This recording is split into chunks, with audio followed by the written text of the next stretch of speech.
একদিন এক গরিব লোক নামাজের পরে মসজিদের বাইরে বসে কাঁদছিল।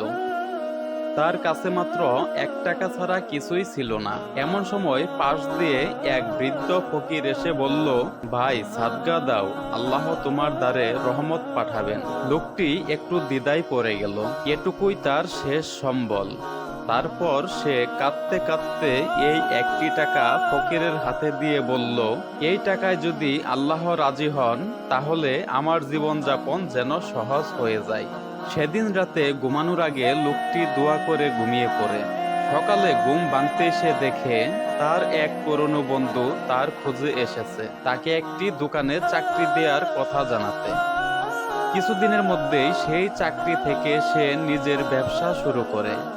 কিছু বছরেই তার নিজস্ব বাড়ি গাড়ি পরিবার সবকিছু হয়ে যায়।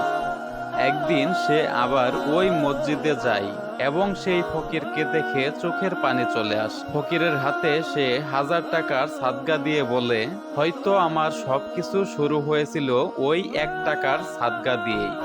ভাই সকল, সাদগায় কখনো সম্পদ কমে না, বরং তা তোমার তাকদীর বদলে দিতে পারে আর তোমার সম্পদ বিশুদ্ধ করে।